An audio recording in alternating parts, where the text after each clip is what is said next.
Hello everyone. तो आज से हम थर्मोडायनेमिक्स स्टार्ट करने वाले हैं। तो हमारे पास थर्मोडायनेमिक्स है क्या? ये एक ऐसी ब्रांच है फिजिक्स की जिसमें हम रिलेशनशिप फाइंड करते हैं हीट का with different forms of energy. अब ये डिफरेंट फॉर्म्स ऑफ एनर्जी क्या है? जैसे मैकेनिकल एनर्जी हो सकती है, केमिकल एनर्जी हो सकती है, इंटरनल एनर्जी हो सकती है। तो ये ऐसे तो एनर्जीज बहुत सारी हैं, ठीक है। तो हम थर्मोडायनेमिक में बेसिकली करेंगे क्या? एक जो हमारी एनर्जी है, ठीक है, जैसे हीट ही है, एक फॉर्म ऑफ एनर्जी दूसरी फॉर्म में कैसे कन्वर्ट होती है वो हमने स्टडी करनी है, ठीक है। अब इसकी हम कुछ टर्म्स देखते हैं जो कि बहुत यूज़ होती हैं, थर्मोडायनेमिक्स में भी यूज़ होती हैं और वो स्टैटिस्टिकल फिजिक्स में भी बहुत यूज़ होती हैं। तो अब यहाँ पे फर्स्ट है हमारे पास सिस्टम क्या होता है। फर्स्ट है सिस्टम, ठीक है। अब हमारे पास सिस्टम क्या होता है? यूनिवर्स का वो पार्ट जो अंडर कंसीडरेशन है, ठीक है, ठीक है। तो सिस्टम हमारे पास क्या है? वो पार्ट जिसको हम देख रहे हैं, ठीक है, जिसको हम देख रहे हैं। जैसे मैं मान लूँ कि ये इस मार्कर को मैं देख रही हूँ, इस मार्कर को स्टडी करना चाहती हूँ, तो जो यूनिवर्स का इतना सा पार्ट, ठीक है, इतने सा पार्ट हमारा क्या हो जाएगा? सिस्टम। और जो बाकी बच जाएगा वो क्या हो जाएगा? हमारा सराउंडिंग, ठीक है। तो इन दो टर्म्स को याद रखना कि सिस्टम और सराउंडिंग क्या होते हैं, ठीक है। वो पार्ट जो अंडर कंसीडरेशन है, ठीक है, जिस पे हम स्टडी कर रहे हैं, वो हमारे पास क्या हो जाएगा? सिस्टम। जो सिस्टम के अलावा बाकी यूनिवर्स का पार्ट बच जाएगा वो क्या हो जाएगा? हमारा सराउंडिंग, ठीक है। अब हमारे पास थर्ड आती है टर्म इक्विलिब्रियम। थर्ड आती है इक्विलिब्रियम। अब ये इक्विलिब्रियम हमारे पास क्या होती है? वैसे आप इनकी थोड़ी थोड़ी सी डेफिनेशंस लिख सकते हो। Part of universe, a part of universe which is under consideration, ठीक है। rest of the part, rest of part of universe, ठीक है, एक्सक्लूडिंग सिस्टम, वो क्या हो जाएगा? हमारा सराउंडिंग हो जाएगा। उसके बाद हमारे पास इक्विलिब्रियम क्या होता है? वो स्टेट, ठीक है, वो टाइम, या फिर आप वो स्टेट बोल सकते हो जब हमारे पास सिस्टम की प्रॉपर्टीज टाइम के साथ चेंज नहीं कर रही हैं, ठीक है। वो state, the state eight which the properties of system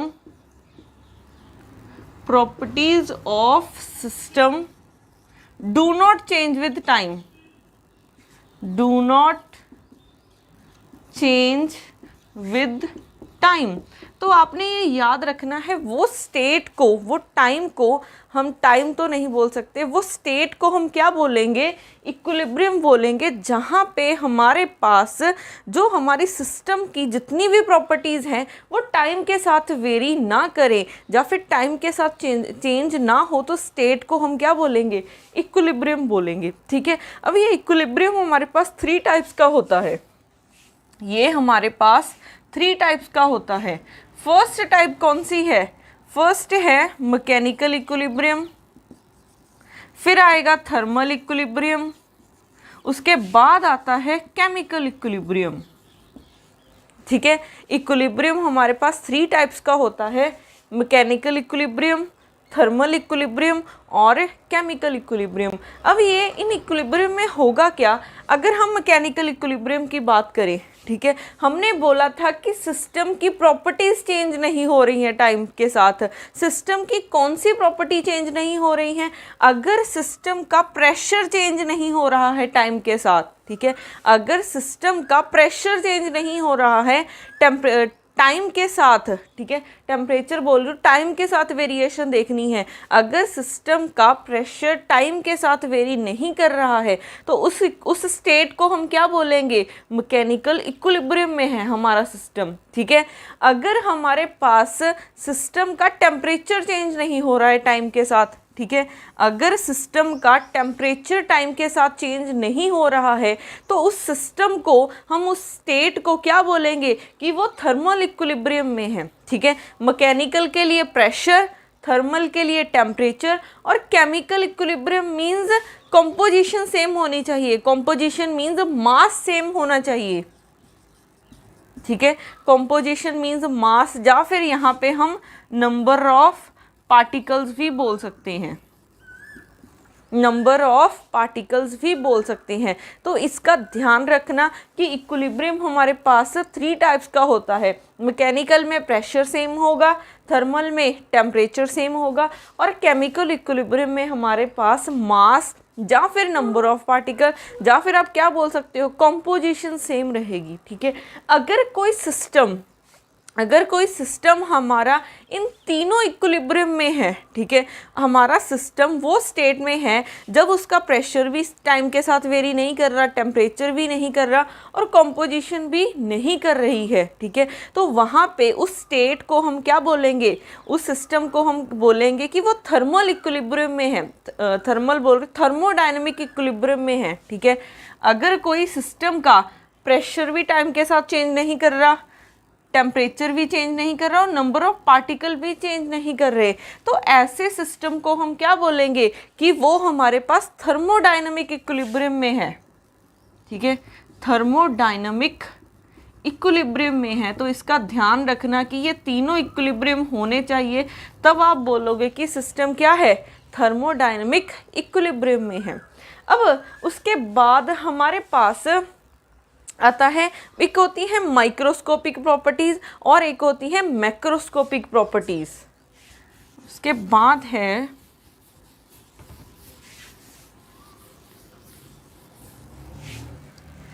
एक होती है हमारे पास मैक्रोस्कोपिक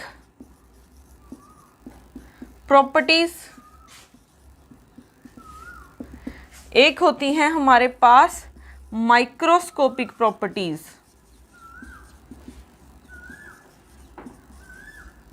अब इसका ना एक याद रखना कि अगर आप माइक्रो की बात कर रहे हो, ठीक है, MI के साथ है, अगर आप माइक्रो की बात कर रहे हो तो आप सिस्टम के पार्टिकल्स की बात कर रहे हो। ठीक है, यहाँ पे उसके पार्टिकल्स की बात कर रहे हो।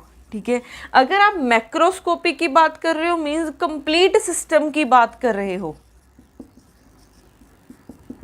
ठीक है, तो यहाँ पे मैक्रोस्कोपिक प्रॉपर्टीज भी बोल सकते हो, या फिर क्वांटिटीज भी बोल सकते हैं यहाँ पे, और क्वांटिटीज।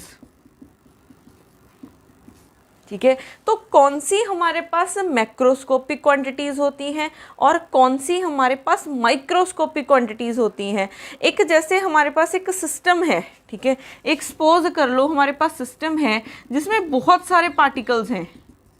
ठीक है, बहुत सारे पार्टिकल्स हैं, तो इसको मान लेते हैं कि सिस्टम में n नंबर ऑफ पार्टिकल्स हैं, और इसका पूरे का मास कितना है, हमारे पास m है। और यहाँ पे हमारे पास इस सिस्टम का अगर हम टेम्परेचर नोट करें तो हमारे पास हो जाएगा T टेम्परेचर हो जाएगा। अगर हम इसका प्रेशर देखें तो P प्रेशर हो जाएगा। और अगर हम टोटल वॉल्यूम देखें, या फिर एक एक पार्टिकल का भी वॉल्यूम देख सकते हैं। ठीक है, V लिख रही हूँ तो पूरे सिस्टम के वॉल्यूम की बात कर रही हूँ। अब देखो, अगर हम, ठीक है, वो क्वांटिटीज़ जो सिस्टम के पार्टिकल्स को डिस्क्राइब कर रही हैं, वो क्वांटिटीज़ जो सिस्टम के पार्टिकल्स को डिस्क्राइब कर रही हैं, वो हमारी होंगी माइक्रोस्कोपिक। ठीक है, तो माइक्रोस्कोपिक किसी के पार्टिकल्स को डिस्क्राइब करती हैं। तो ये क्वांटिटीज़ हमारे पास कौन सी हो जाएंगी, जैसे नंबर ऑफ पार्टिकल्स। ठीक है, ये नंबर ऑफ पार्टिकल्स हमें पार्टिकल को देख के पता चलेगा। ठीक है, पूरे सिस्टम को देख के तो नहीं पता चलेगा कि कितने हैं। ठीक है, हमें एक एक पार्टिकल को देखना पड़ेगा। तो जो क्वांटिटीज़ हमारे सिस्टम के पार्टिकल्स को डिस्क्राइब कर रही हैं, तो उसको हम क्या बोलेंगे, माइक्रोस्कोपिक। तो इसमें क्या आ जाएगा, जैसे नंबर ऑफ पार्टिकल्स, जैसे वॉल्यूम आ जाएगा, उसके बाद जैसे मास आ जाएगा। अब यहाँ पे अगर हम टेम्परेचर और प्रेशर की बात करें, आप एक एक पार्टिकल का तो प्रेशर नहीं देख रहे हो, ठीक है, आप एक एक पार्टिकल का तो प्रेशर नहीं देख रहे हो, तो आपने पूरे सिस्टम का प्रेशर देख सकते हो या फिर पूरे सिस्टम का टेम्परेचर देख सकते हो। तो ये दो वेरिएबल्स ऐसे हैं जो क्या कर रहे हैं, पूरे सिस्टम को डिस्क्राइब कर रहे हैं। ये हमें ये नहीं बता रहे कि हाँ इस पार्टिकल का प्रेशर इतना है, टेम्परेचर इतना है, ये हमें क्या बता रहे हैं कि हमारे टोटल सिस्टम का प्रेशर इतना है, टेम्परेचर इतना है। तो इन क्वांटिटीज़ को हम क्या बोलेंगे, मैक्रोस्कोपिक क्वांटिटीज़। तो टेम्परेचर, प्रेशर ये हमारी क्या हो जाएंगी, मैक्रोस्कोपिक क्वांटिटीज़ हो जाएंगी। तो इनका ध्यान रखना है, जो हमारे पास एक एक पार्टिकल को डिस्क्राइब कर रही हैं, ठीक है, जो पार्टिकल को डिस्क्राइब करती हैं वो माइक्रोस्कोपिक, अगर पूरे सिस्टम को डिस्क्राइब कर रही हैं, ठीक है, तो वो हो जाएंगी हमारे पास मैक्रोस्कोपिक क्वांटिटीज़। अब उसके बाद हमारे पास आगे आता है इंटेंसिव और एक्सटेंसिव वेरिएबल्स।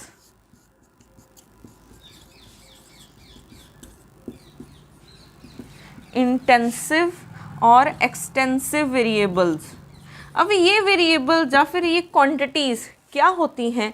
अब देखो यही सिस्टम था, ठीक है, इसमें n नंबर ऑफ पार्टिकल्स थे, इसका वॉल्यूम v था। अब मैंने क्या किया, इस सिस्टम को हाफ डिवाइड कर दिया, ठीक है, इस सिस्टम को मैंने क्या किया, 2 पार्ट्स में डिवाइड कर दिया। अगर मैंने इसको 2 पार्ट्स में डिवाइड कर दिया है, अब कौन से जो क्वांटिटीज़ या फिर जो वेरिएबल्स इस पार्टीशन के साथ इफ़ेक्ट हो जाएंगे, ठीक है, जो वेरिएबल इस पार्टीशन करने की वजह से इफ़ेक्ट हो जाएंगे वो हमारे पास होंगे एक्सटेंसिव, और जो इफ़ेक्ट नहीं होंगे इस पार्टीशन करने के कारण, ठीक है, तो वो हो जाएंगे हमारे पास इंटेंसिव वेरिएबल, ठीक है। तो ये होते हैं इंडिपेंडेंट या फिर नॉट इफेक्टेड, और ये क्या हो जाएंगे, इफेक्टेड वेरिएबल, या फिर डिपेंडेंट वेरिएबल बोल सकते हैं, डिपेंडेंट वेरिएबल, ठीक है। अब जैसे टोटल नंबर ऑफ पार्टिकल्स हमारे कितने थे, n, जब मैंने सिस्टम को डिवाइड कर दिया हाफ, ठीक है, तो यहाँ पे कितने आ जाएंगे, n1 नंबर ऑफ पार्टिकल्स आ गए, यहाँ पे n2 आ गए, तो टोटल कितना हो जाएगा, n1 प्लस n2 हो जाएगा। तो यहाँ पे अगर आप देखोगे इस n को इफेक्ट हुआ है, नंबर ऑफ पार्टिकल्स को इफेक्ट हुआ है, क्यों, क्योंकि अगर आप सिस्टम को 2 पार्ट्स में डिवाइड कर दोगे तो हाफ पार्टिकल इस पार्ट में आ जाएंगे, हाफ पार्टिकल्स इस वाले पार्ट में आ जाएंगे, तो नंबर ऑफ पार्टिकल्स इफेक्ट हो रहे हैं, किसके कारण, इस सिस्टम को पार्टीशन करने की वजह से। तो ये हमारे क्या हो जाएंगे, एक्सटेंसिव वेरिएबल हो जाएंगे, ये हमारे एक्सटेंसिव वेरिएबल हो जाएंगे। सिमिलरली अगर आप वॉल्यूम को देखोगे, पहले टोटल वॉल्यूम v था, अब यहाँ पे ये v1 हो जाएगा, ये v2 हो जाएगा, और टोटल वॉल्यूम कितना हो जाएगा, v1 प्लस v2। तो वॉल्यूम भी इफेक्ट हो रहा है पार्टीशन होने की वजह से, तो यहाँ पे क्या हो जाएगा, v भी एक एक्सटेंसिव वेरिएबल है। उसके बाद हमारे पास अगर आप टेम्परेचर और प्रेशर की बात करोगे, ठीक है, टेम्परेचर तो हमने पूरे सिस्टम का देखा था, अगर आप चाहे कंप्लीट का देखो चाहे इतने इतने पार्ट का देखो तो टेम्परेचर तो चेंज नहीं होगा, या फिर प्रेशर को तो कोई चेंज नहीं आना चाहिए, प्रेशर में तो कोई इफेक्ट नहीं आना चाहिए।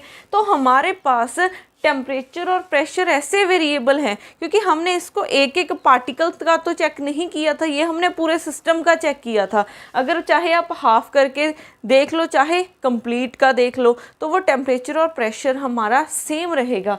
तो हमारे पास टेम्परेचर और प्रेशर क्या हैं, इंटेंसिव वेरिएबल्स है। तो ध्यान रखना कि हमारे पास अगर मैं सिस्टम में कुछ भी चेंज कर रही हूँ, इसको डिवाइड कर रही हूँ, इसका वॉल्यूम और बढ़ा रही हूँ, नंबर ऑफ पार्टिकल्स और बढ़ा रही हूँ, तो अगर तो सिस्टम के जो क्वांटिटीज़ हमारे पास चेंज हो रही हैं या फिर इफ़ेक्ट हो रही हैं उस चेंज करने की वजह से, उस पार्टीशन करने की वजह से, तो वो हो जाएंगी एक्सटेंसिव, और जो डिफेक्ट नहीं हो रही है, इंडिपेंडेंट है, वो हो जाएंगी हमारे पास इंटेंसिव वेरिएबल, ठीक है। अब उसके बाद हमारे पास आता है हीट कैपेसिटी।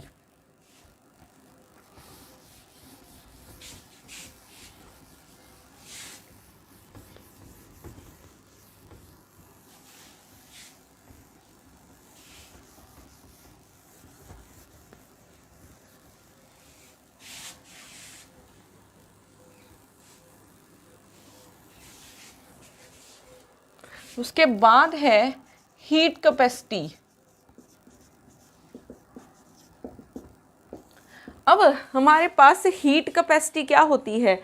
हीट कैपेसिटी होती है, या फिर स्पेसिफिक हीट भी लिख सकते हैं, स्पेसिफिक हीट। तो हमारे पास ये क्या होती है, अगर मैंने किसी सिस्टम का, ठीक है, किसी सिस्टम का 1 डिग्री, 1 केल्विन भी बोल सकते हो, 1 केल्विन या फिर 1 डिग्री टेम्परेचर राइज करना है, तो मुझे कितनी हीट की ज़रूरत पड़ेगी? ठीक है, एक सिस्टम का हमने 1 डिग्री टेम्परेचर इंक्रीज करना है, तो मुझे कितनी हीट की ज़रूरत पड़ेगी कि उस सिस्टम को देने के लिए कि उसका 1 डिग्री टेम्परेचर इंक्रीज हो जाए? तो उस जितनी हीट की ज़रूरत पड़ रही है उसको हम बोलेंगे हीट कैपेसिटी या फिर स्पेसिफिक हीट। ठीक है, तो ये क्या है? Heat required, the heat required to raise the temperature by 1 degree Celsius, या फिर केल्विन में भी ये गिवन हो सकता है। ठीक है, थ्रू 1 केल्विन और 1 degree Celsius is called specific heat, या फिर हीट कैपेसिटी बोल सकते हो। अब हमारे पास, अब आपने कब इसको हीट कैपेसिटी बोलना है और कब आपने इसको स्पेसिफिक हीट बोलना है? तो अगर तो आप पूरे सिस्टम की बात कर रहे हो, पूरे सिस्टम का आपने 1 डिग्री टेम्परेचर इंक्रीज करना है, तो जितनी हीट की ज़रूरत पड़ेगी वो आपके पास हो जाएगा हीट कैपेसिटी। अगर आप स्पेसिफिक हीट की बात करोगे तो 1 ग्राम सब्सटेंस का आपने 1 डिग्री टेम्परेचर इंक्रीज करना है। ठीक है, तो स्पेसिफिक हीट के लिए आपने क्या याद रखना है? 1 ग्राम सब्सटेंस का 1 डिग्री या फिर 1 केल्विन टेम्परेचर इंक्रीज करना है, तो जितनी हीट की ज़रूरत पड़ेगी वो हो जाएगा स्पेसिफिक हीट। तो टर्म्स में ध्यान रखना, ये पूरे सिस्टम की बात कर रहे हो तो हीट कैपेसिटी, और अगर हम सिर्फ 1 ग्राम सब्सटेंस की बात कर रहे हैं तो उसके लिए आप स्पेसिफिक हीट का, ठीक है, यूज़ करोगे। अब ये हमारे पास होती किसके इक्वल है? ये होती है हमारे पास dQ/dt के। जो स्पेसिफिक हीट है उसको मैं डिनोट कर रही हूँ C से, और इसकी वैल्यू होती किसके इक्वल है? dQ/dt के। ठीक है, अब हमारे पास इसकी भी 2 टाइप्स आती हैं। अगर मैं कांस्टेंट टेम्परेचर पे देखूँ तो क्या होगा, अगर मैं कांस्टेंट प्रेशर पे देखूँ तो क्या होगा।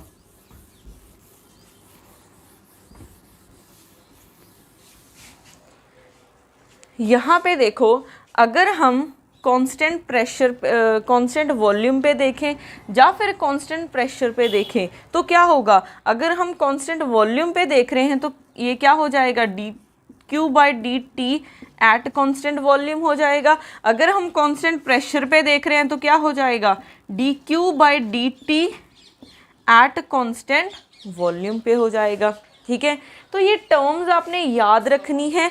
ये जो इसका एक्सप्रेशन है, ठीक है, स्पेसिफिक हीट का, ये हमारे पास पूरी थर्मोडायनेमिक्स में या फिर स्टैटिस्टिकल फिजिक्स में बहुत यूज़ होता है, तो ये आपके लर्न होना चाहिए।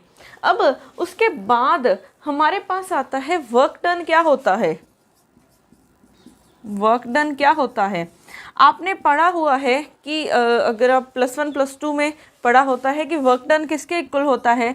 Change in work done, force into displacement. अब थोड़ी सी हमने क्या किया? थोड़ी सी फोर्स लगाई। ठीक है, हमने थोड़ी सी फोर्स लगाई, अगर डिस्प्लेसमेंट हो रही है तो हम बोलते हैं कि कुछ वर्क डन हो रहा है। ठीक है, तो वर्क डन की डेफिनेशन, एक्सप्रेशन क्या होता है? Force into displacement.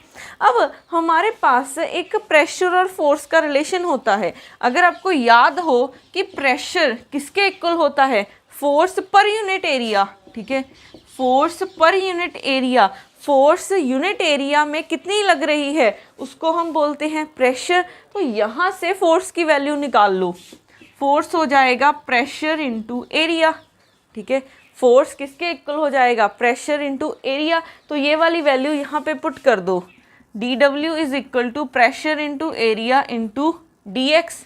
ठीक है, अब यहाँ पे देखो area into D X, area into length, हमारे पास क्या हो जाएगा, वॉल्यूम। अगर ये स्मॉल डिस्प्लेसमेंट है तो यहाँ पे स्मॉल वॉल्यूम आएगा, तो मैं इसको लिख सकती हूँ डी, पी तो है ही, इसको क्या लिखेंगे, डी वी। हमारे पास वी क्या है, वॉल्यूम है। अगर यहाँ पे स्मॉल डिस्प्लेसमेंट है तो यहाँ पे स्मॉल वॉल्यूम होगा।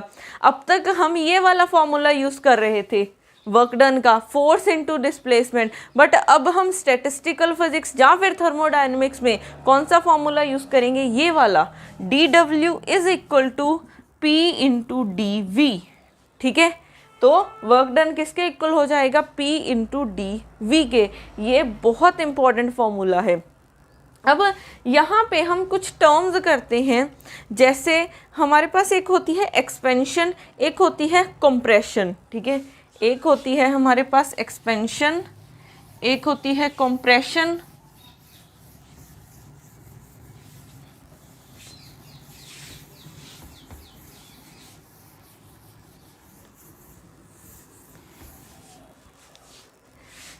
एक है एक्सपेंशन, ठीक है, एक है कंप्रेशन। तो ये दो टर्म्स क्या हैं, अगर हम एक्सपेंशन की बात कर रहे हैं मींस सिस्टम एक्सपैंड हो रहा है। जैसे ये सिस्टम है, सपोज कर लो, ठीक है, यहाँ पे पहले ये सिस्टम ऐसे था, ठीक है, आपने क्या किया हुआ था, यहाँ पे कोई प्रेशर लगा के यहाँ पे एक पिस्टन लगाई हुई है।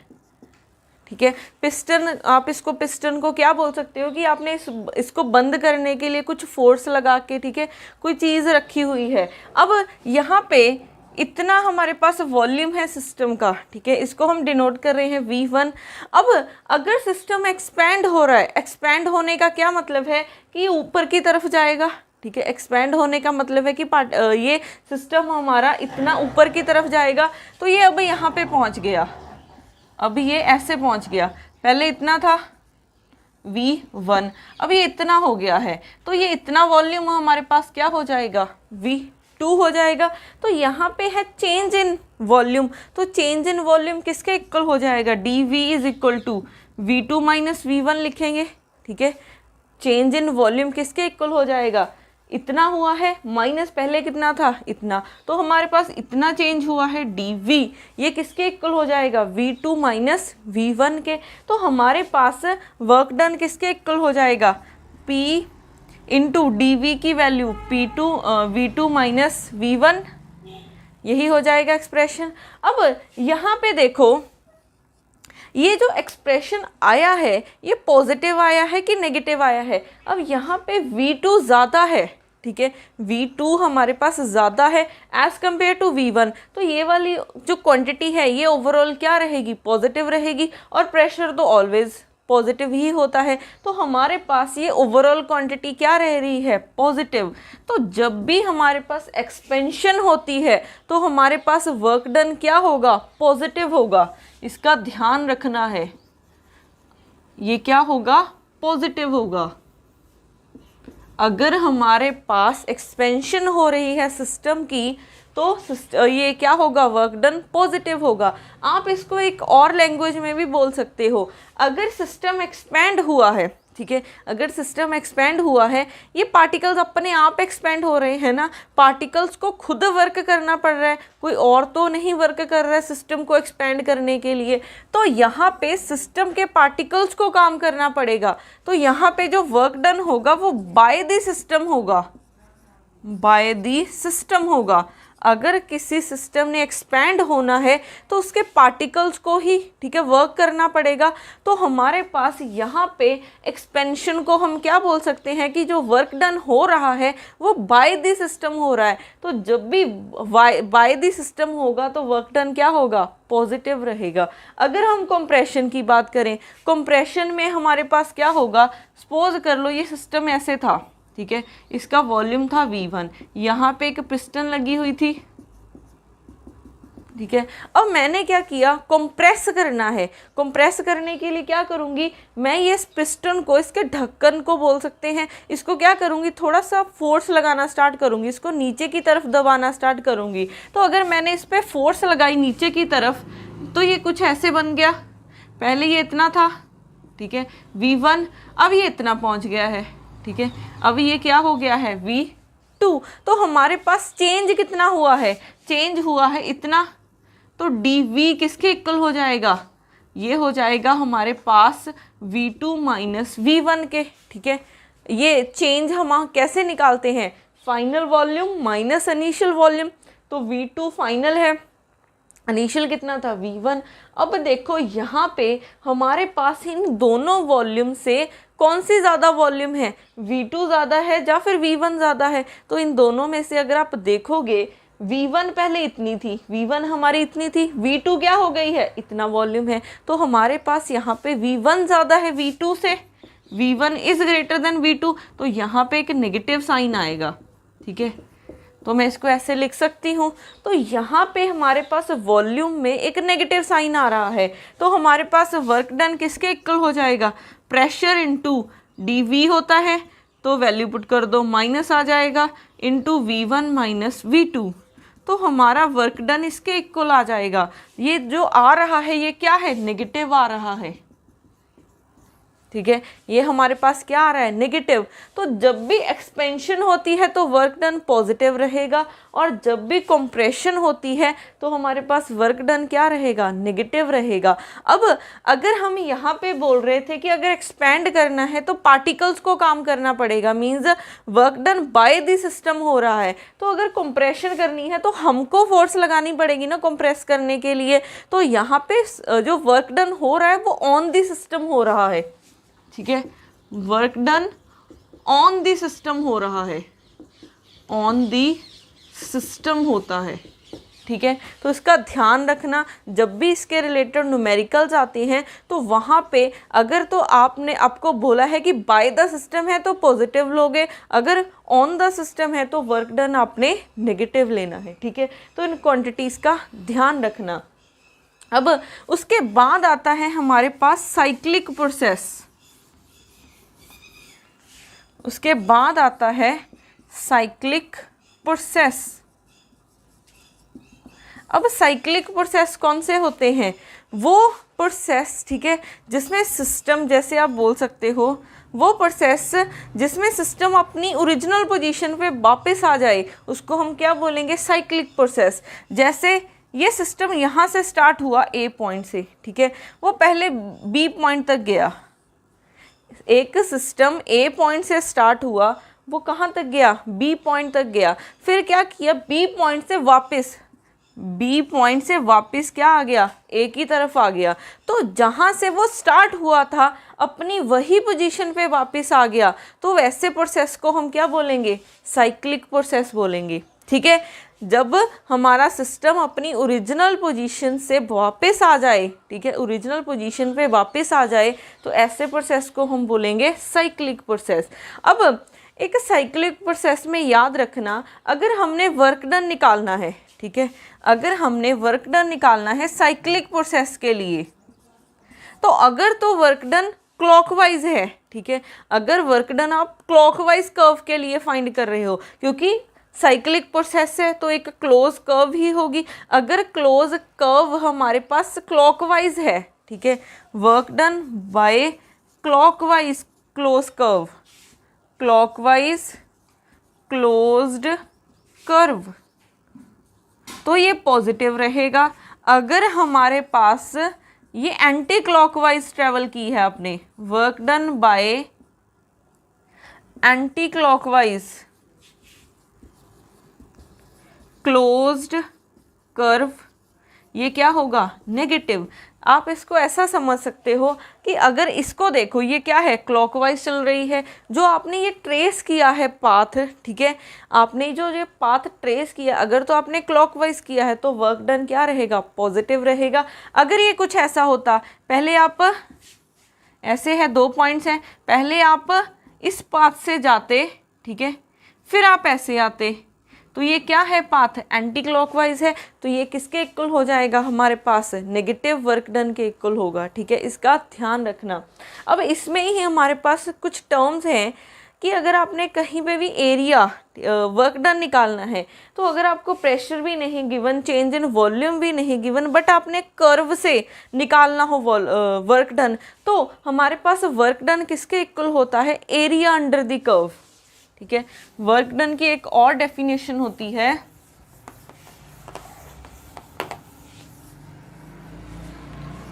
वर्क डन किसके इक्वल होता है? Area under the curve, area under the curve. जैसे ये कर्व है कोई, ठीक है, इस तरफ वॉल्यूम है, इस तरफ प्रेशर है, तो सपोज कर लो ये कर्व थी आपके पास, ठीक है, आप ए पॉइंट से बी पॉइंट की तरफ गए, आप ए पॉइंट से बी पॉइंट की तरफ गए, ए पॉइंट से बी पॉइंट की तरफ गए, तो आपने फाइंड करना है कि आपने कितना वर्क डन किया है। तो आप कैसे फाइंड करोगे? इस कर्व का एरिया अंडर द कर्व निकाल लो, इसका एरिया अंडर द कर्व क्या हो जाएगा? वर्क डन हो जाएगा। ठीक है, तो कर्व से कभी भी वर्क डन निकालना हो तो उस कर्व का एरिया अंडर निकाल लेना। ठीक है, एरिया अंडर द कर्व आपके पास क्या हो जाएगा? वर्क डन हो जाएगा। तो इन टर्म्स का ध्यान रखना कि एक्सपेंशन में क्या हो रहा है, कंप्रेशन में क्या हो रहा है।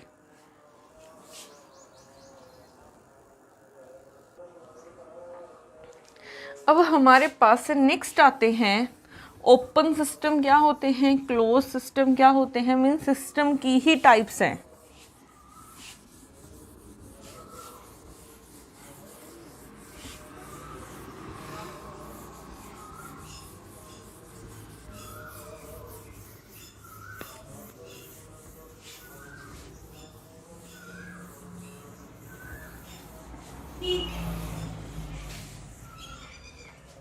नेक्स्ट है टाइप्स ऑफ सिस्टम। अब हमारे पास सिस्टम 3 टाइप्स का होता है। फर्स्ट है ओपन सिस्टम, सेकंड है क्लोज्ड सिस्टम। ठीक है, फर्स्ट है ओपन सिस्टम, फिर है क्लोज्ड सिस्टम, उसके बाद थर्ड आता है इंसुलेटिंग सिस्टम, इंसुलेटिंग सिस्टम।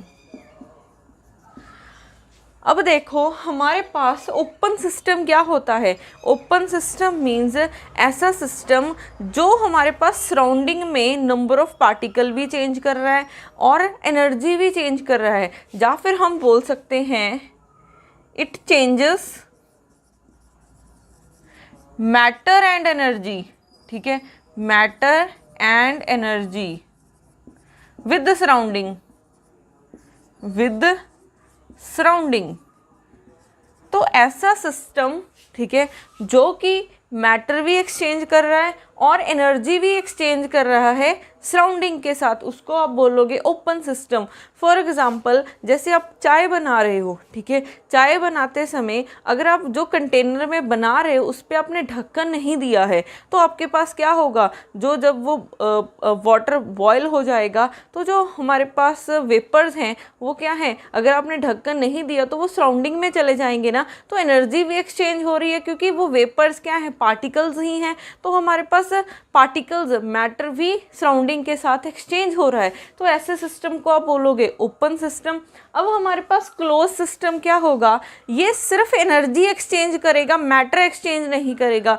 कैसे? अगर आप उस कंटेनर के ऊपर ढक्कन दे दोगे, ठीक है, तो हमारे पास कोई भी वेपर बाहर नहीं जाएगा, बट कुछ एनर्जी एक्सचेंज होती रहेगी, कुछ एनर्जी सराउंडिंग के साथ एक्सचेंज होती रहेगी, बट आपके पास जो मैटर है अंदर वाला, कंटेनर के इनसाइड जो मैटर है वो सराउंडिंग के साथ एक्सचेंज नहीं होगा। अगर आप कुछ टाइम बाद देखोगे, ठीक है, वो ढक्कन के ऊपर हमारे पास वेपर्स लगे रहते हैं। वो वेपर्स क्या करते हैं, जो हमारे पास नीचे से आए थे, अगर तो ढक्कन नहीं है तो वो सराउंडिंग में चले जाएंगे, तो वो ओपन बन जाएगा। अगर ढक्कन है तो वो मैटर अंदर ही रह जाएगा, तो वो क्या बन जाएगा, क्लोज। तो इट एक्सचेंज ओनली एनर्जी, ठीक है, नॉट चेंजिंग, नॉट एक्सचेंजिंग बोल सकते हो matter, not exchanging matter with surrounding,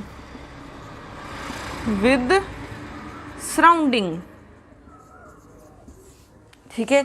उसके बाद है इंसुलेटिंग सिस्टम। अब ये इंसुलेटिंग सिस्टम हमारे पास क्या होता है, जो ना तो एनर्जी एक्सचेंज कर रहा है और ना ही मैटर एक्सचेंज कर रहा है। तो ये क्या हो जाएगा हमारे पास, इट नाइदर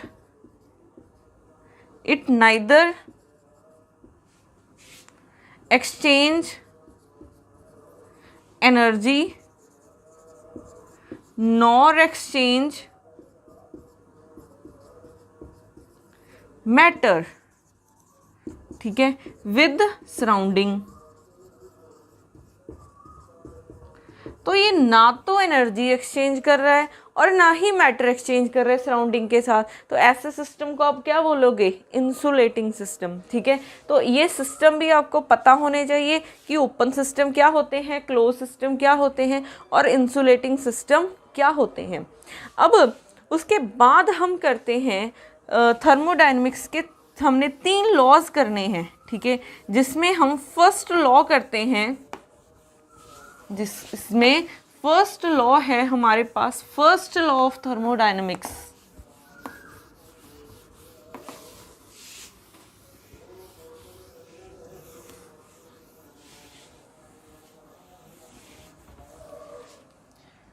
फर्स्ट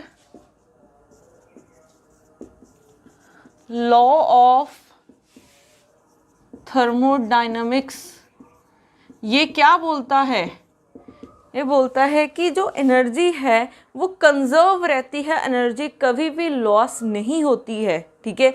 ये लॉ हमें क्या बताता है, conservation of energy, conservation of energy बताता है हमें। कभी भी एनर्जी लॉस नहीं होती है, वो जस्ट क्या हो सकती है, एक फॉर्म से दूसरी फॉर्म में कन्वर्ट हो सकती है, ठीक है। एनर्जी एक फॉर्म से दूसरी फॉर्म में कन्वर्ट हो सकती है बट वो कभी भी लॉस नहीं होती है। अब इसी से हम एक और एक एक्सप्रेशन बना सकते हैं। वो एक्सप्रेशन क्या है, सपोज कर लो आपने सिस्टम को दिया है DQ हीट दी है, ठीक है। आपने किसी सिस्टम को DQ हीट दी है, वो DQ हीट जाएगी कहाँ, ठीक है। हमने क्या बोला है कि हीट या फिर एनर्जी एक फॉर्म से दूसरी फॉर्म में कन्वर्ट हो सकती है। तो कुछ तो जो हीट है सिस्टम को हमने DQ हीट दी है, तो सिस्टम ने कुछ तो हीट कुछ वर्क डन करने में यूज़ कर ली, ठीक है। कुछ तो हीट उसने वर्क डन करने में यूज़ कर ली और कुछ हमारे पास जो बच गई हीट, क्योंकि वेस्ट तो नहीं होगी हीट, ठीक है। अब वेस्ट तो नहीं होगी हीट, वो क्या करेगा, system as a internal energy use कर लेगा उसको, ठीक है। तो बाकी एनर्जी हमारी as a internal energy store हो जाएगी सिस्टम में। तो आप जितनी हीट दोगे या तो वो वर्क डन करेगा, अगर कुछ हीट बच जाती है तो वो as a internal energy system में स्टोर हो जाएगी, ठीक है। तो ये टर्म्स देख लो, Q means heat, W means work done है और U मीन्स इंटरनल एनर्जी। और ये जो टर्म्स हैं ये स्टैंडर्ड टर्म्स है। अब आप कोई भी एक्सप्रेशन देखोगे थर्मोडायनेमिक्स का या फिर स्टैटिस्टिकल फिजिक्स का, ये आपको सेम एक्सप्रेशन बनेगी, ठीक है। Q means heat, U means internal energy, उसके बाद W मीन्स वर्क डन। अब यहाँ पे देखो हमने वर्क डन कर चुके हैं कि क्या होता है, DQ is equal to PdV plus DU, ठीक है, ये होता है हमारे पास। अब हम एक स्पेसिफिक हीट भी कर चुके हैं, उसका एक्सप्रेशन क्या था, स्पेसिफिक हीट इक्वल थी, अगर हम कांस्टेंट वॉल्यूम पे देखें तो dQ/dt एट कांस्टेंट वॉल्यूम, और अगर प्रेशर का देखें तो dQ/dt एट कांस्टेंट प्रेशर। अब यहाँ पे DQ की वैल्यू पुट करो, ठीक है, ये वाली, तो ये एक्सप्रेशन क्या बन जाएगा, PdV प्लस DU/dt, ठीक है। अब इस टर्म में देखो हमने बोला है कि ये स्पेसिफिक हीट है एट कांस्टेंट वॉल्यूम, तो यहाँ पे अगर वॉल्यूम कांस्टेंट है तो dV क्या हो जाएगा, 0 एट कांस्टेंट वॉल्यूम पे, ठीक है, एट कांस्टेंट वॉल्यूम पे हमारे पास dV क्या हो जाएगा 0, तो ये वाला एक्सप्रेशन क्या बन गया 0, तो CV की वैल्यू क्या हो जाएगी du/dt एट कांस्टेंट वॉल्यूम पे, ठीक है। तो CV की क्या वैल्यू आ जाएगी du/dt एट कांस्टेंट वॉल्यूम पे। ये वाला एक्सप्रेशन बहुत इंपॉर्टेंट है, ठीक है। अब Cp की वैल्यू तो एज इट इज़ ही है, क्योंकि अगर आप कांस्टेंट प्रेशर पे देखोगे तो कोई भी टर्म ज़ीरो नहीं होगी, तो इसको आप dq/dt ही रखो, ठीक है। अब अगर हमने कहीं पे भी इन दोनों का रिलेशन फाइंड करना हो, ठीक है, वो भी हम फाइंड कर सकते हैं। वो कैसे फाइंड कर सकते हैं, यही इसी से हमें पता है। अब हम पहले फाइंड करते हैं relationship between Cp and Cv, ठीक है, relationship between Cp and Cv। तो वो कैसे फाइंड करेंगे, हमें पता है फर्स्ट लॉ यूज़ करके dq किसके इक्वल है du प्लस pdv। dq किसके इक्वल है du प्लस pdv। अब यहाँ पे वैल्यू पुट करो, dq की वैल्यू हम यहाँ से पुट कर सकते हैं, Cp की वैल्यू क्या हो जाएगी Cp into D T is equal to D Q. यहाँ से हम डी क्यू की वैल्यू निकाल सकते हैं, Cp इंटू डी टी, ये वैल्यू आ गई, और यहाँ पे ये वैल्यू आ गई, और यहाँ से हम डी यू की वैल्यू निकाल सकते हैं।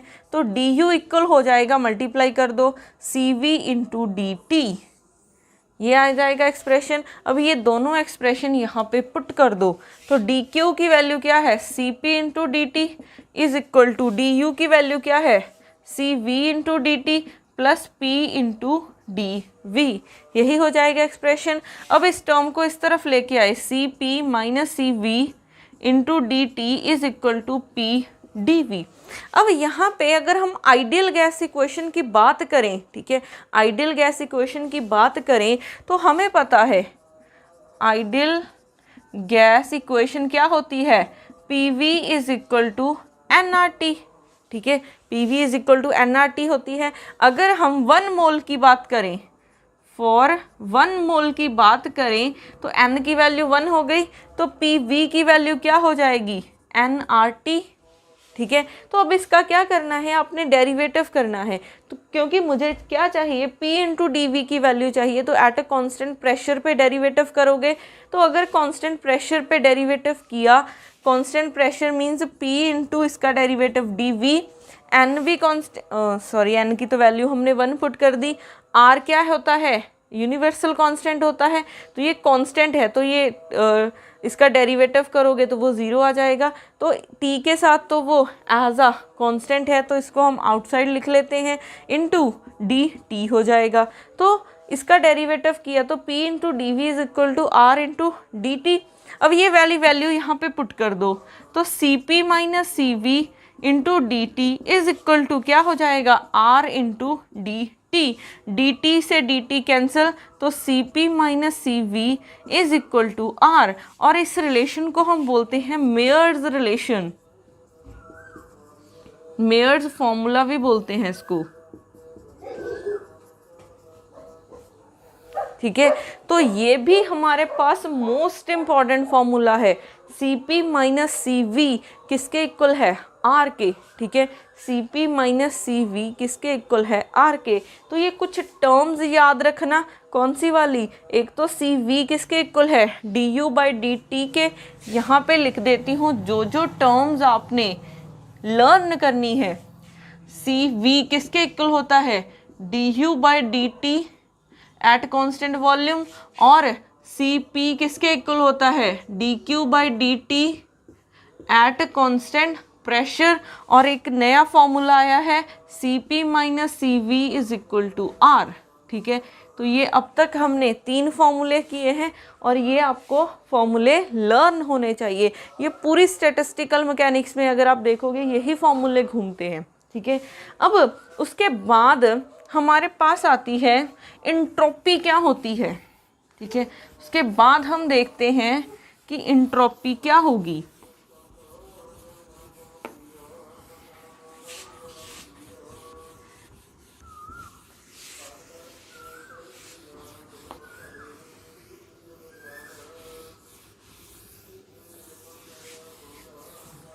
उसके बाद है इंट्रोपी। इंट्रोपी क्या होती है, सपोज कर लो जैसे ये मार्कर ही है, ठीक है। अब ये मार्कर पूरा ऑर्डर है। अब जैसे ही मैं क्या करूँगी, इसको थोड़ी सी हीट देनी स्टार्ट की। हीट अगर मैं दूंगी तो ये थोड़ा सा मेल्ट होना स्टार्ट हो जाएगा। मेल्ट होने का क्या मतलब है कि ये थोड़ा सा डिसऑर्डर आना स्टार्ट हो जाएगा इसमें। तो जो सिस्टम को अगर मैं थोड़ी सी हीट प्रोवाइड करूँ तो सिस्टम में डिसऑर्डरनेस आना स्टार्ट हो जाएगा। कितना डिसऑर्डरनेस आ रहा है वो हमें बताएगा। उसके लिए हमने एक क्वांटिटी बनाई है, वो क्या है, इंट्रोपी। तो मेजर ऑफ डिसऑर्डरनेस, ठीक है, इज कॉल्ड इंट्रोपी। तो इंट्रोपी क्या होती है कि सिस्टम में कितना डिसऑर्डर है वो हमें इंट्रोपी बताएगी। अब अगर इंट्रोपी का फॉर्मूला देखें, स्मॉल चेंज इन इंट्रोपी किसके इक्वल होगी, dQ/T। आप टेम्परेचर दोगे, टेम्परेचर देने का क्या मतलब है, आप थोड़ी सी हीट दे रहे हो। जितनी आप हीट दोगे उतनी ही आपके पास क्या आएगी, सिस्टम में डिसऑर्डरनेस आएगा। तो उतनी ही आपके पास क्या बनेगी, इंट्रोपी बनेगी। जितनी इंट्रोपी की वैल्यू ज़्यादा होगी मीन्स उतना डिसऑर्डरनेस ज़्यादा होगा। जितनी इंट्रोपी की वैल्यू कम होगी मीन्स आपके पास लेस डिसऑर्डरनेस होगी, ठीक है। तो ये टर्म याद रखना और यहाँ से हम dQ की वैल्यू निकाल सकते हैं।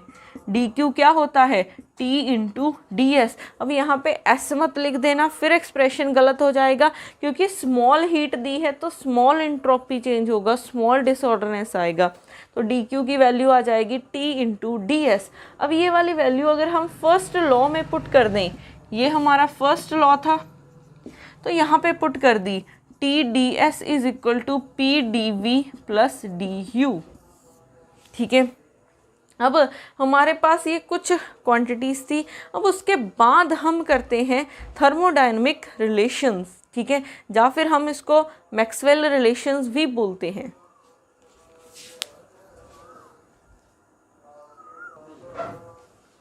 उसके बाद हमारे पास हैं मैक्सवेल रिलेशंस, या फिर हम क्या बोल सकते हैं इनको, थर्मोडायनेमिक पोटेंशियल्स भी बोल सकते हैं।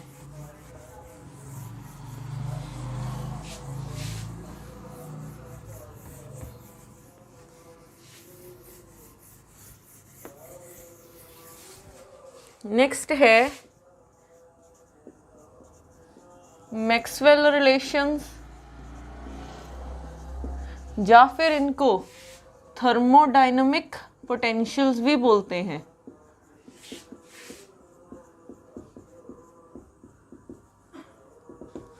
ठीक है।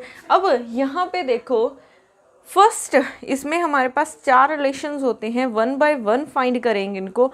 फर्स्ट रिलेशन हम फाइंड करेंगे फर्स्ट लॉ से, ठीक है। First Maxwell relation, first Maxwell relation, तो वो हम फाइंड करेंगे फर्स्ट लॉ से। फर्स्ट लॉ जो हमने अभी लिखा था, TdS is equal to DU plus PdV।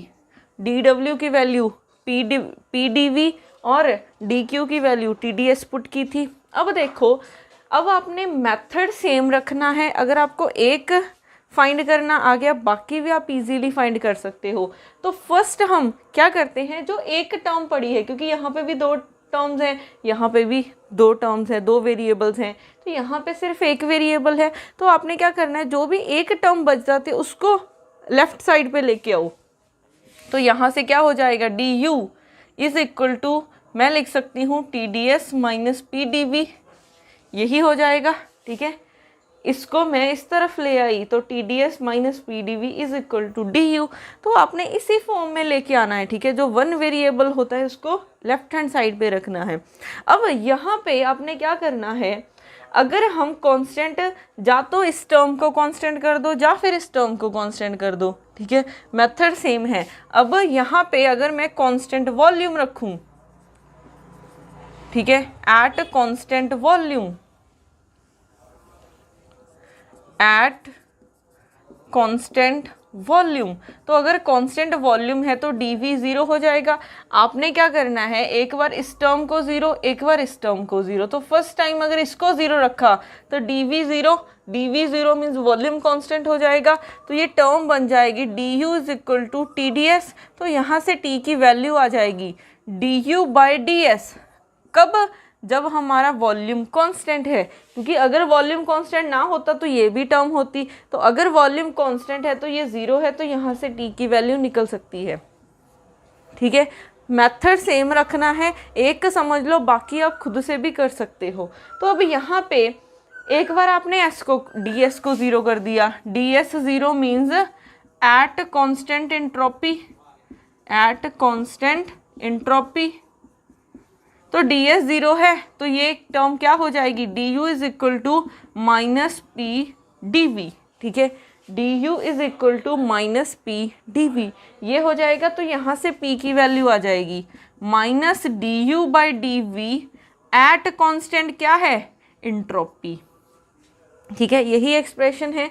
अब इन दोनों जो हमारे पास दो रिलेशन आ गए हैं, अब आपने क्या करना है, इसका इन दोनों को इंटरचेंज करके डेरिवेटिव करना है। कैसे? अब यहाँ पे वॉल्यूम कांस्टेंट है तो इसका डेरिवेटिव करो वॉल्यूम को वेरिएबल रख के और एंट्रोपी को कांस्टेंट करके। ठीक है, पहले क्या था, एंट्रोपी के साथ डेरिवेटिव कर रहे थे और वॉल्यूम कांस्टेंट था। अब दोनों को इंटरचेंज कर दो, वॉल्यूम के साथ डेरिवेटिव करो और एंट्रोपी को कांस्टेंट रखो। Differentiate with respect to v at constant s। ठीक है, तो इसका डेरिवेटिव किया, करली t/करली v एट कांस्टेंट एंट्रोपी। अब इसका भी करना है, तो करली v करली u/करली s। ठीक है, यहाँ पे क्या है, कांस्टेंट वॉल्यूम है और यहाँ पे क्या करना है, कांस्टेंट s करना है। ठीक है, तो दोनों को इंटरचेंज करना है, सिर्फ इतना काम किया। सिमिलरली यहाँ पे किसके साथ डिफरेंशिएट करोगे आप, यहाँ पे s के साथ डिफरेंशिएट करोगे और वॉल्यूम को कांस्टेंट रखोगे। Differentiate with respect to s at constant volume. ठीक है, तो ये क्या बन जाएगा एक्सप्रेशन, करली p/करली s at constant volume is equal to minus करली/करली s, ये वाली टर्म करली u/करली t करली v। यहाँ पे चाहे d लिख लो चाहे करली लिख लो, वैसे यहाँ पे भी करली आएगा। ठीक है, यहाँ पे सब जगह क्या आना है, करली आना है। करली क्यों आना है, क्योंकि u जो फंक्शन है वो s का भी फंक्शन है, v का भी फंक्शन है। ठीक है, वो s के साथ भी वेरी कर रहे हैं और v के साथ भी वेरी कर रहे हैं। अगर वो एक वेरिएबल का फंक्शन होता तो हम कंप्लीट डेरिवेटिव लिखते, अगर वो पार्शियल डेरिवेटिव हम कब लिखते हैं, अगर एक से ज़्यादा वेरिएबल का फंक्शन है। ठीक है, तो सब जगह क्या आएगा, पार्शियल डेरिवेटिव आएगा। यहाँ पे s है और जब s के साथ कर रहे हैं तो वॉल्यूम कांस्टेंट है। ठीक है, अब इसके बाद हमारे पास कुछ टर्म्स होती हैं। ठीक है, पहले हम वो देखते हैं। एक हमारे पास होते हैं परफेक्ट डिफरेंशियल,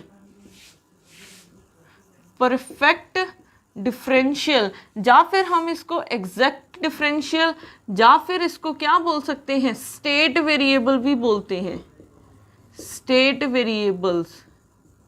ठीक है, इसके इतने नेम्स हो सकते हैं, perfect differential, exact differential, exact, ठीक है, या फिर स्टेट वेरिएबल्स। अब ये होते क्या हैं, वो वेरिएबल्स जो सिर्फ पाथ पे, जो सिर्फ इनिशियल एंड फाइनल पोजीशन पे डिपेंड कर रहे हैं, पाथ पे डिपेंड नहीं कर रहे हैं। ठीक है, ये वाले variable depends only on initial and final position, not on path. तो हमारे पास ऐसे वेरिएबल्स जो सिर्फ इनिशियल एंड फाइनल पोजीशन पे डिपेंड कर रहे हो, जैसे मैं बोलूं कि मेरा सिस्टम ये है, ये इनिशियल पोजीशन ए है और फाइनल पोजीशन बी है, तो मैं ऐसे भी जा सकती हूँ, ऐसे भी जा सकती हूँ, ऐसे भी जा सकती हूँ, ठीक है। तो जो तो वेरिएबल, जो क्वांटिटीज़ हैं जो सिर्फ डिपेंड कर रही हैं ए और बी की पोजीशन पे, ठीक है, तो वो स्टेट वेरिएबल्स हैं। जो डिपेंड कर रही हैं पाथ पे, ठीक है, जो हमारे पास पाथ पे डिपेंड करती हैं वो क्या हो जाएंगी, नॉन परफेक्ट, नॉन एग्जैक्ट, या फिर पाथ डिपेंडेंट वेरिएबल बोल सकते हो, या फिर नॉन स्टेट वेरिएबल हो जाएगा।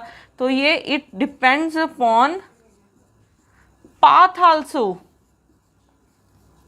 ये फाइनल एंड इनिशियल पोजीशन पे तो डिपेंड करेंगी ही करेंगी, बट ये पाथ पे भी डिपेंड करेंगी। अब आपको कैसे पता चलेगा कि कौन सा वेरिएबल स्टेट है और कौन सा नॉन स्टेट है? तो आपने सिर्फ नॉन स्टेट वेरिएबल को याद रखना है। हमारे पास पूरी थर्मोडायनेमिक्स या फिर पूरी स्टैटिस्टिकल फिजिक्स में सिर्फ दो क्वांटिटीज़ होती हैं। एक होता है हमारे पास हीट और एक वर्क डन। हीट और वर्क डन दो ऐसी क्वांटिटीज़ हैं जो हमारे पास सिर्फ पाथ पे डिपेंड करती हैं, जो पाथ डिपेंडेंट होती हैं। जो बाकी हैं जैसे इंटरनल एनर्जी है, प्रेशर है, टेम्परेचर है हमारे पास, ठीक है, बाकी जितनी भी क्वांटिटीज़ हैं वो स्टेट वेरिएबल्स हैं। तो इतनी क्वांटिटीज़ को याद मत रखो, सिर्फ ये याद रखो कि नॉन स्टेट कौन सी हैं। नॉन स्टेट सिर्फ दो हैं हमारे पास, हीट और वर्क डन, ठीक है, तो ये याद रखना। अब हमारे पास स्टेट वेरिएबल या फिर परफेक्ट डिफरेंशियल की कुछ प्रॉपर्टीज़ होती हैं, ठीक है। अब इनकी प्रॉपर्टीज़ क्या होती हैं? फर्स्ट प्रॉपर्टीज़ की ये होती है कि जैसे ये फंक्शन एफ है, ठीक है, कोई फंक्शन एफ है हमारा जो क्या है, एक स्टेट वेरिएबल है, एक परफेक्ट डिफरेंशियल है, मींस ये इनिशियल और फाइनल पोजीशन पे डिपेंड कर रहा है, ये हमारे पास पाथ पे डिपेंड नहीं कर रहा है। तो अगर आप पहले उसका डेरिवेटिव कर रहे हो x के साथ, फिर बाद में कर रहे हो y के साथ, ठीक है, या फिर पहले आप y के साथ कर रहे हो फिर x के साथ कर रहे हो, उसमें कोई चेंज नहीं आएगा, ठीक है। अगर कोई f हमारा स्टेट वेरिएबल है, चाहे आप पहले डेरिवेटिव x के साथ कर लो फिर बाद में y के साथ करो, या फिर पहले y के साथ कर लो फिर x के साथ करना, तो जो आंसर आएगा उसमें कोई चेंज नहीं आएगा, ये दोनों इक्वल हैं। तो ये हमारी फर्स्ट प्रॉपर्टी है स्टेट वेरिएबल की, ठीक है। अब इसकी सेकंड प्रॉपर्टी क्या है? इसकी सेकंड प्रॉपर्टी है हमारे पास, सपोज कर लो ये हमारे पास फंक्शन है f, कोई स्टेट वेरिएबल फंक्शन है, वो इस फॉर्म में पड़ा है a dx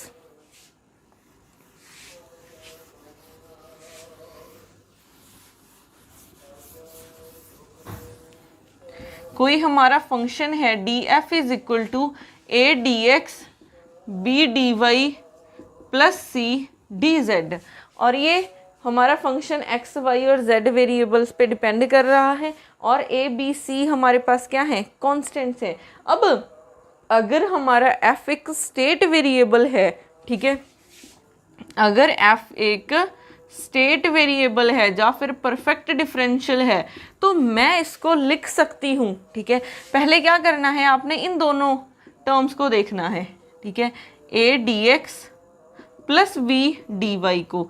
तो यहाँ पे हमें कुछ ऐसे लिख सकती हूँ, करली a, इस मेथड को समझना है, ठीक है। अगर आपने ये मेथड सीख लिया तो अगर आपको मैक्सवेल इक्वेशन फाइंड करने को पूछा जाए तो सिर्फ आपने इतना लेंथी करने की ज़रूरत नहीं है, आप यहाँ से ही बता सकते हो कि हमारी फर्स्ट मैक्सवेल इक्वेशन क्या होगी, ठीक है। तो उसको ध्यान से समझना। करली a के नीचे क्या लिखना है, ये y वाला, इसके नीचे ये लिखना है, इसके नीचे ये लिखना है, तो करली a बाय करली y। अब इस पे आपने क्या लगाना है, x को कांस्टेंट करना है, ठीक है, जो a के साथ पड़ा है उसको कांस्टेंट कर दो, और यहाँ पे करली b बाय करली x, और इसके साथ कौन है, y, तो इसको कांस्टेंट कर दो, ठीक है। तो ऐसे लिखते हैं टर्म्स को। तो हमारा अगर हमारा कोई f हमारा स्टेट वेरिएबल है तो मैं इसको ऐसे लिख सकती हूँ। सिमिलरली आप इन दोनों को पिक कर लो, तो क्या हो जाएगा, b dy plus c dz। इन दोनों का कैसे करोगे, b के साथ z लिखा जाएगा, c के साथ dy, तो करली b बाय करली z, किसको कांस्टेंट करोगे, y को जो साथ पड़ा है, फिर c करली c बाय करली y लिखोगे, और z को कांस्टेंट कर दोगे, ठीक है।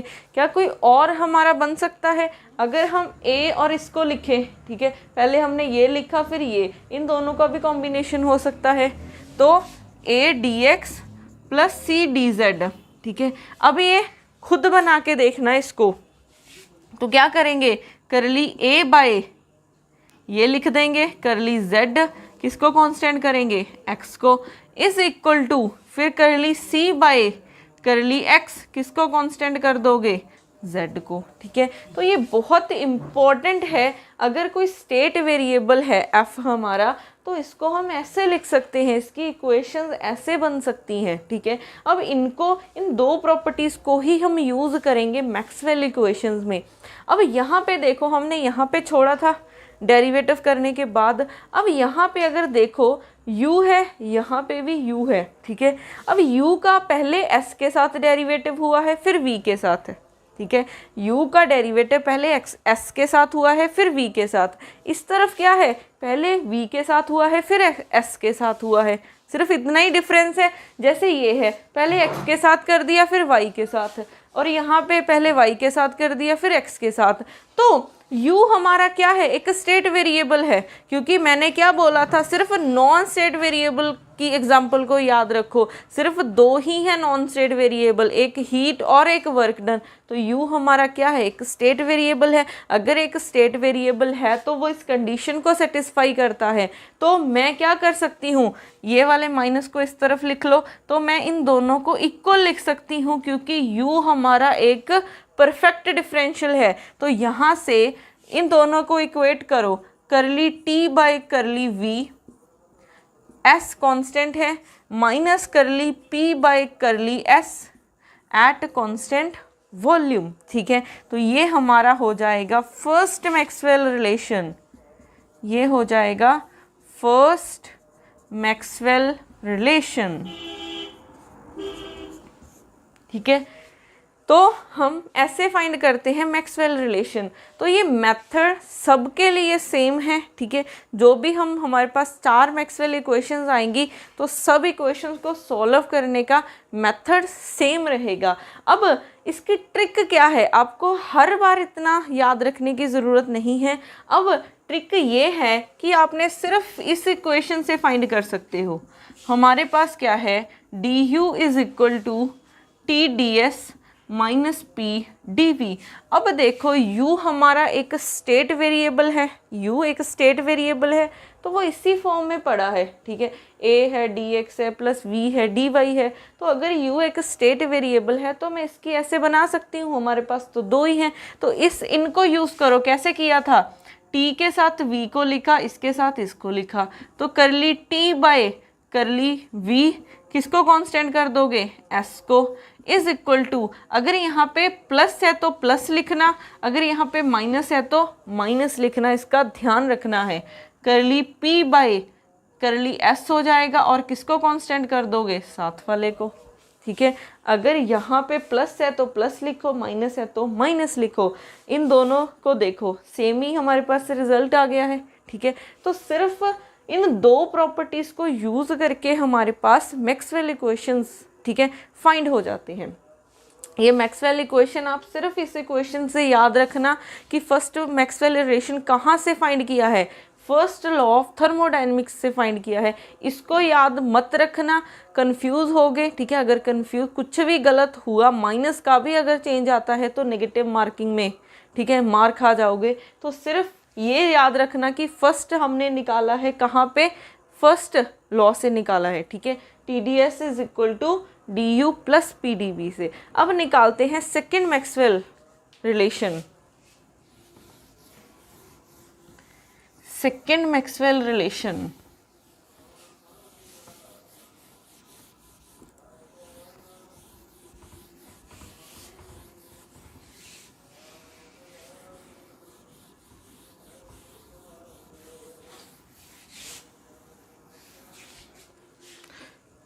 Second Maxwell relation. तो सेकेंड मैक्सवेल हम रिलेशन निकालेंगे इंथैल्पी से। तो इंथैल्पी को हम डिनोट करते हैं H से। ये किसके इक्वल होती है, U प्लस पी वी।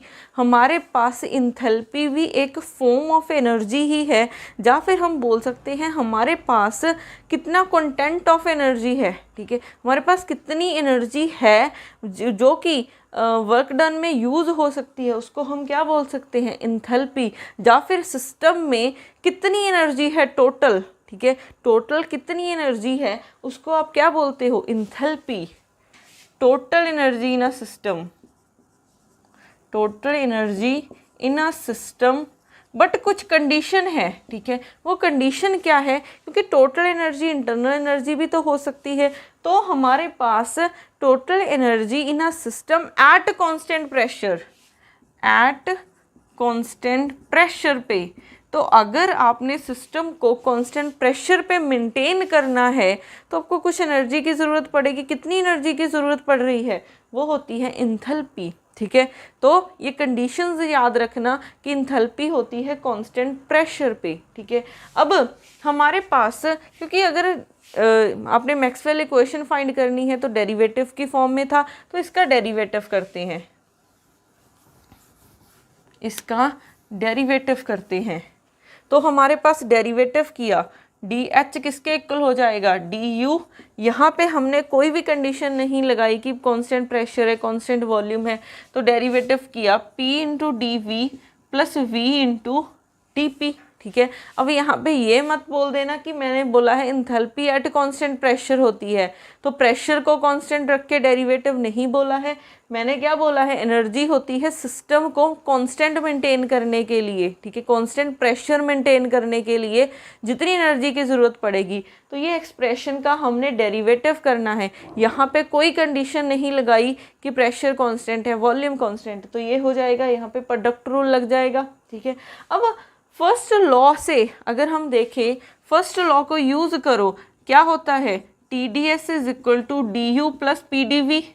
यहाँ से डी यू की वैल्यू क्या आ जाएगी, T D S minus P D V, तो ये वाली वैल्यू ऊपर पुट कर दो, तो ये डी एच किसके इक्वल आ जाएगा, T D S minus P D V plus P D V. D U की वैल्यू ये पुट कर दी, फिर ये वाली वैल्यूज़ हैं प्लस पी डी पी, तो यहाँ से ये वाला फैक्टर कैंसिल हो गया, तो D H is equal to T D S plus V D P, यही आ जाएगा फैक्टर, ठीक है। तो अब यहाँ पे देखो, ये तो उसी फॉर्म में है, ठीक है, क्योंकि हमने बोला था ये भी दो टर्म्स हैं, ये भी दो टर्म्स हैं, तो एक टर्म हमारी लेफ्ट हैंड साइड पे होनी चाहिए, तो वो प्रेजेंट है।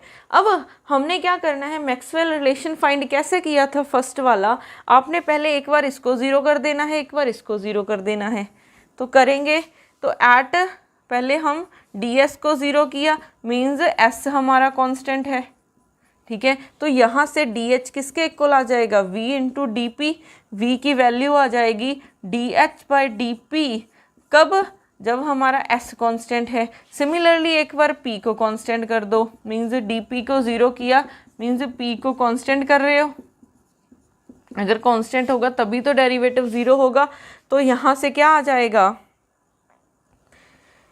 यहाँ से D H is equal to T into D S, तो यहाँ से t की वैल्यू क्या आ गई, डी एच करली आएगा यहाँ पे, क्योंकि ये एक का फंक्शन नहीं है, करली h bye curly s at constant p, ठीक है। अब नेक्स्ट स्टेप क्या होता है, इन दोनों को इंटरचेंज करके डेरिवेटिव कर दो, पहले यहाँ पे s कांस्टेंट है तो s के साथ डेरिवेटिव करो, तो करली v बाय करली s, ठीक है, प्रेशर को कांस्टेंट कर दो, करली बाय करली एस,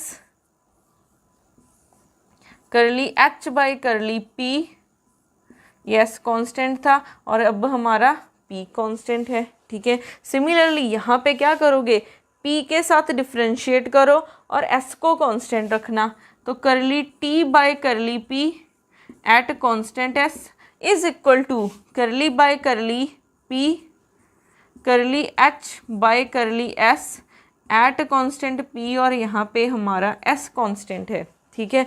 अब यहाँ पे ना तो यहाँ पे Q है और ना ही वर्क डन है, तो H हमारा क्या है, एक स्टेट वेरिएबल है, ठीक है, क्योंकि Q और W को छोड़ के बाकी जितने भी वेरिएबल्स हैं वो सारे क्या हैं हमारे पास, स्टेट वेरिएबल।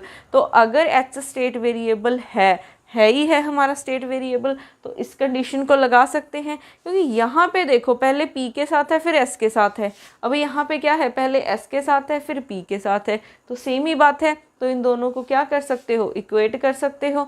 तो यहाँ से हमारे पास क्या आ जाएगा, करली V, इन दोनों को इक्वेट करके curly V by curly S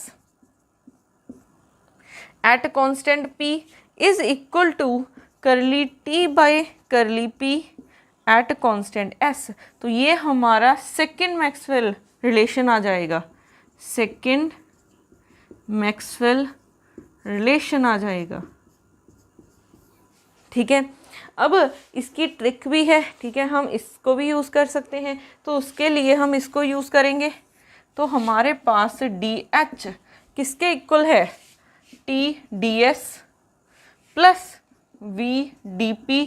अब हमारे पास H स्टेट वेरिएबल है और वो इसी फॉर्म में है, तो इन दोनों को बनाओ तो ये क्या हो जाएगा, करली T बाय P के साथ करोगे, किसको कांस्टेंट रखोगे, S के साथ, इसके साथ ये और इसके साथ ये, तो करली V, यहाँ पे प्लस है तो प्लस, यहाँ पे प्लस है तो प्लस, करली V by curly S at constant pressure. तो ये सेम ही है ऊपर वाला, ठीक है। तो आप सिर्फ इस इक्वेशन से फाइंड कर सकते हो फर्स्ट मैक्सवेल रिलेशन। अब उसके बाद हम फाइंड करते हैं third Maxwell relation.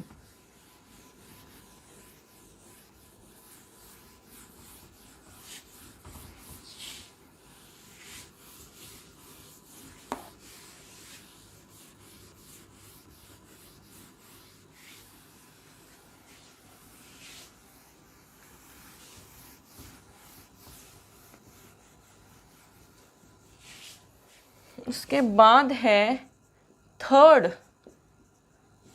Maxwell relation, ठीक है।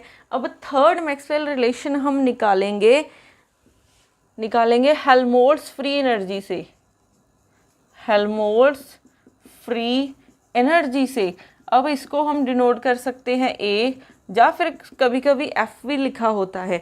अब ये हेल्महोल्ट्ज़ फ्री एनर्जी होती क्या है, ये हमारे पास सिस्टम की एनर्जी होती है, या फिर हम इसको बोलते, ये है तो एनर्जी ही।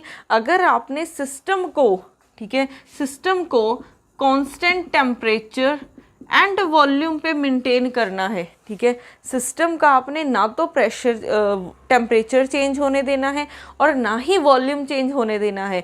तो सिस्टम को मेंटेन करने के लिए आपको कितनी एनर्जी की ज़रूरत पड़ रही है, वो हो जाएगी हमारे पास हेल्महोल्ट्ज़ फ्री एनर्जी। और इस एनर्जी को हम बोलते हैं कि सिस्टम में कितनी एनर्जी है कि वर्क डन करने के लिए, ठीक है, कितनी एनर्जी है कि वो वर्क डन के लिए यूज़ कर सकता है, ठीक है।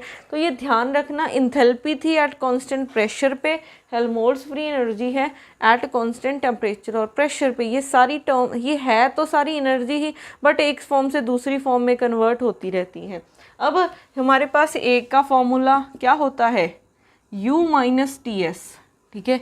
A हमारे पास किसके इक्वल होता है, U माइनस टी एस। अब हमने डेरिवेटिव करना है, तो क्या करोगे, DA is equal to DU, यहाँ पे प्रोडक्ट रूल लगाओगे, पहले T को एज इट इज़ S का, फिर S को ऐसे ही रखा dt का। अब फर्स्ट लॉ यूज़ करके du की वैल्यू निकालनी है, तो ये क्या हो जाएगी, TDS माइनस PDV, ये वैल्यू पुट कर दी हमने, माइनस TDS माइनस SDT। तो यहाँ से ये टर्म कैंसिल हो गई, तो DA is equal to minus PDV minus SDT, ये आ जाएगी हमारे पास टर्म, ठीक है। अब हम इसको, आपका होमवर्क ये है, तो ना ही मैं थर्ड में और ना ही मैं फोर्थ में वो लेंथी वाला प्रोसेस नहीं बता रही हूँ, हम इसकी शॉर्ट ट्रिक ही कर रहे हैं कि डायरेक्ट आप इसका मैक्सवेल रिलेशन फाइंड कर सकते हो, ठीक है। तो आप खुद से वो कर सकते हो। तो अब यहाँ पे क्या करोगे, इसके साथ ये लिख दोगे और इसके साथ ये लिखना है, तो माइनस है तो माइनस लिखो, प्लस है तो प्लस लिखो, तो minus curly P by curly T, ठीक है, v को कांस्टेंट कर दोगे, फिर क्या आ जाएगा आपके पास, माइनस है करली s बाय, सॉरी यहाँ पे क्या लिखना है, यहाँ पे लिखना है t, और s के साथ ये आता है वॉल्यूम वाला, ठीक है, curly s by curly v आ जाएगा एट कांस्टेंट टेम्परेचर, ठीक है, माइनस के साथ माइनस कैंसिल, तो curly p by curly t at constant volume is equal to curly s by curly v at constant temperature. तो ये हमारा है थर्ड मैक्सवेल रिलेशन, ये हमारा थर्ड मैक्सवेल रिलेशन है, ठीक है। अब उसके बाद हम करते हैं लास्ट फोर्थ मैक्सवेल रिलेशन, क्या हो जाएगा,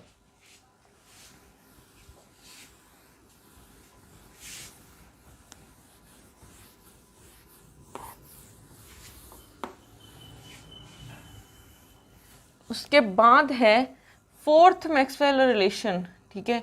तो फोर्थ मैक्सवेल हम रिलेशन निकालेंगे गिव्स फ्री एनर्जी से, गिव्स फ्री एनर्जी।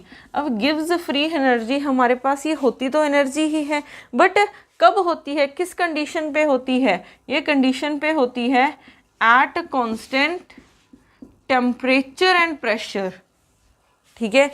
इंथैल्पी थी कांस्टेंट प्रेशर पे, हेल्महोल्ट्ज़ फ्री एनर्जी आती है तो टेम्परेचर और वॉल्यूम पे, और यहाँ पे गिव्स फ्री एनर्जी होती है एट कांस्टेंट टेम्परेचर और प्रेशर पे। तो इसका एक्सप्रेशन होता है, इसको हम डिनोट करते हैं G से, और ये एक्सप्रेशन होता है H माइनस टी एस, ठीक है। G किसके इक्वल होता है, H माइनस टी एस। अब इसका डेरिवेटिव कर दो, तो डी जी किसके इक्वल हो जाएगा, D H minus product rule लगाओ T D S minus S D T. अब डी एच की हमें वैल्यू पुट करनी है। अब यहाँ पे हमें पता है एच किसके इक्वल था, u प्लस पी वी के, ठीक है। डेरिवेटिव कर दो, तो D U plus P D V, ठीक है, और v इंटू डी पी यही था।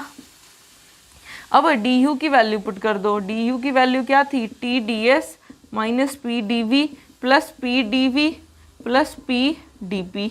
तो ये कैंसिल हो गया फैक्टर, तो डी एच की क्या वैल्यू आ गई, T D S plus P D P, यही वैल्यू आ गई। अब ये वैल्यू यहाँ पे पुट कर दो, तो डी जी किसके इक्वल हो जाएगा, T D S minus sorry plus V D P minus T D S minus S D T.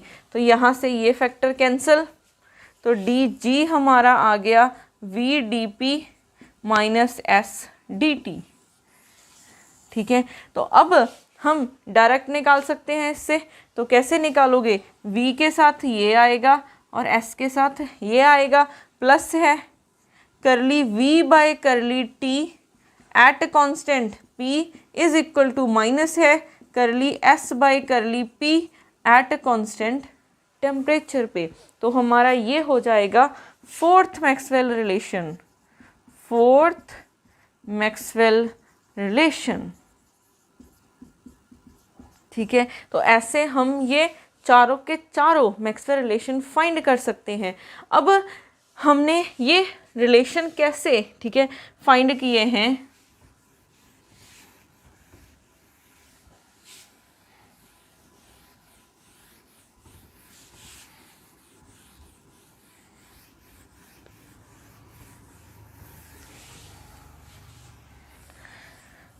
अब यहाँ पे हमारे पास क्या है, फर्स्ट मैक्सवेल रिलेशन हमने निकाला था डी यू, ठीक है, या फिर D U is equal to T D S minus P D V से, यहीं से निकाला था। Means first law of thermodynamics से हमने फर्स्ट मैक्सवेल रिलेशन निकाला था। सेकंड हमने निकाला है H is equal to U plus P V से, इसका डेरिवेटिव करके आ जाएगा u plus P V. Third हमने निकाला है a से हेल्महोल्ट्ज़ फ्री एनर्जी, ये इसकी वैल्यू क्या थी, u माइनस टी एस। और फोर्थ हमने निकाला है g से, g किसके इक्वल है, h माइनस टी एस। तो आपने सिर्फ इन वैल्यूज़ को याद रखना है, ठीक है। अगर आपने फोर मैक्सवेल रिलेशन फाइंड करने हैं तो आपने इन चार वैल्यूज़ को याद रखना है, और इनको हम थर्मोडायनामिक पोटेंशियल भी बोलते हैं, थर्मोडायनामिक पोटेंशियल्स भी बोलते हैं। ठीक है, तो सिर्फ इन वैल्यूज़ को याद रखना। H हमारे पास क्या था, कांस्टेंट प्रेशर पे A, ठीक है, H एनर्जी होती है एट कांस्टेंट P पे, प्रेशर पे, और A हमारे पास क्या होता है, eight constant temperature and volume, और G कब होता है, eight constant temperature and pressure. तो ये सारी टर्म्स आपको पता होनी चाहिए, और इससे नेक्स्ट, ठीक है, जो होगा वो हम नेक्स्ट क्लास में करेंगे। Thank you.